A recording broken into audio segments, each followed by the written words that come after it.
new small singing group where Paul Thompson, my roommate, Bernie Riggs, another of my roommates, Freddie Hart, who was in Saybrook along with the three of us, and myself. We could see forming a group and perhaps to play at football weekends, and it expanded within 6 months. By the following spring, we were actually taking members from outside the Saybrook. Parker Toll and Paul Thompson approached me and asked me if I could write arrangements, which I'd been doing for instrumental groups since I was in 6th grade. If I could write arrangements for their singing group that they were forming. And I thought, yeah, sure, I guess I could do that. And I asked them, maybe could I please maybe sing in it too? And since now I've been doing some voice work, for the first time in my life, I was actually interested in singing. So I started writing arrangements. But remember our first performance, we sang Tiptoe Through the Tulips. And it was such a bad arrangement. I thought, gee, even I could do better than that. I mean, that's just so awful. We are pleased to have with us this morning to conduct the warm-up and begin the rehearsal. Walt Ferrier, who, as all of you know, is the founding musical director, the arranger of Istanbul, among other great songs, and spent his life doing choral directing, so he's the one who's logical to be in charge of.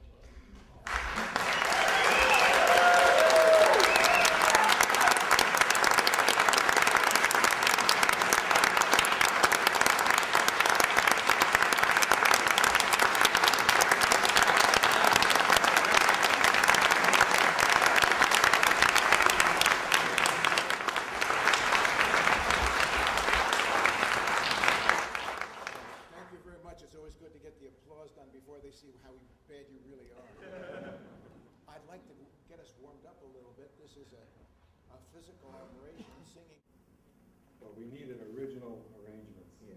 with an individuality, and you provided that. Yeah, we started doing funny songs and then interspersing them with funny songs. Now,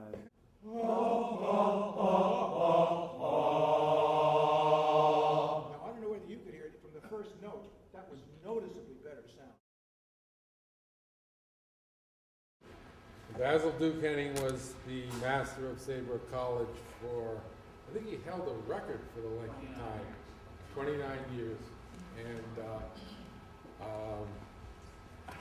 was a whiff in his day, and we heard his fellow whiffs in his quarters as we were going along. And of course, he provided us with the tower room 5 stories up. The initial group from the Yale banner, 1953, I believe. On the ends were the 2 basses, Paul Stanley on the left and Ed Scheibler on the right, who left us after the first semester. In the back row, myself to the left, then Bernie Riggs, who was another one of my roommates, Ron Sinberg, and Freddie and Howard Park, who was our first whiff, first tenor. And in the lower row, Freddie Hart, who was one of the conceivers of the group, along with Riggs and Thompson and myself. Warren Ransom, Walt Ferrier, and my other roommate, Paul Thompson. And I think no group at Yale had the variety, and I'll say ingenuity, of the repertoire of those early days of Doox Band. She was just extraordinary.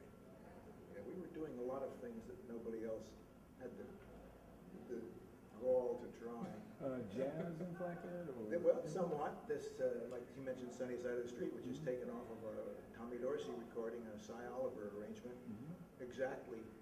Only the instrumental parts were done by singers, and we did some other things that were jazz pieces. And Istanbul was a piece originally by the Four Lads that I thought, gee, that would sound great if we could, bring in all these other effects. Yeah, look at that red. That's kind of tricky there. That's nobody's business. Let's just say it once. 2, 4.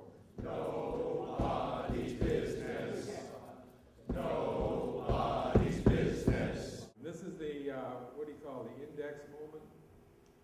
see that the bass is on either end clicking their fingers. And this is a Chi-Fi Jamboree, and I don't remember the exact date, I think it was October '53. That's right. And so we were started, this is the first public performance of this kind of ball, fortunately captured. Stan Cochran on the far left, Bernie Riggs, Howard Park, myself, Walt, Warren Ransom, Gibb, Durfee, Ron Sinberg, Wick Van Guven, Freddie Hart, Paul Thompson, and Paul Stanley. Entered the group in '54? These guys entered before I did. I came in the spring, the winter quarter of 1955. Bob was close to the earliest. Bob was one of the earliest. Yeah, I came in the fall of '53, actually just before Christmas. You're in trouble with Dean Devane because you were a freshman. That's right. This was And just I after. just got this confirmed by Walt Ferrier, so I know it's true. And I got a note from Paul Thompson to show up at some place at Saybrook. And I wasn't really supposed to tell anybody about what was going on, which was very good for my career. I mean, I learned how to, because I ended up being a case officer in intelligence agency. I learned how to be discreet. Because we weren't supposed, and I asked him, we weren't supposed to say that we belonged to a singing group as a freshman. Because, and I could rehearse with them, and I could sing with them on the road, but not On campus. Wow. Isn't that funny? until we became sophomores, It's like athletics. which was just as welcome. An awful lot to learn. Actually, it was very good. It's kind of like going to winter leagues for me. How did you get in?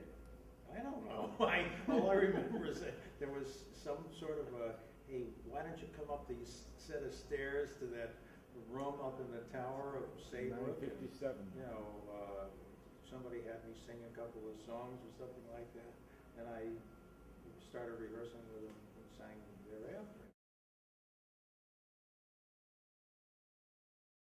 One word about the tower room. This is just a very funny. In my class, I was class of '74, was the last.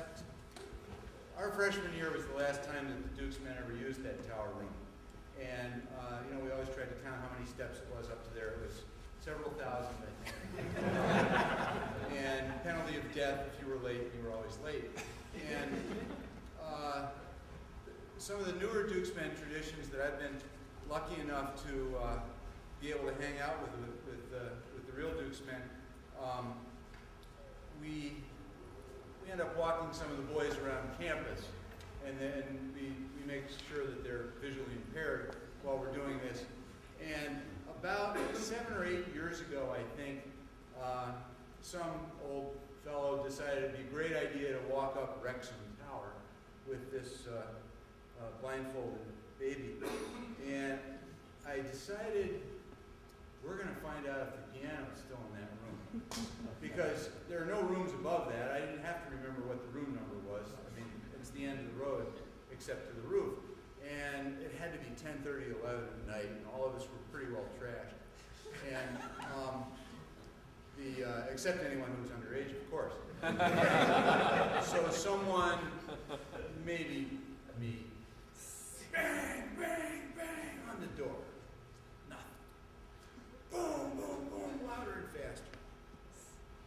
Very young female student opens the door.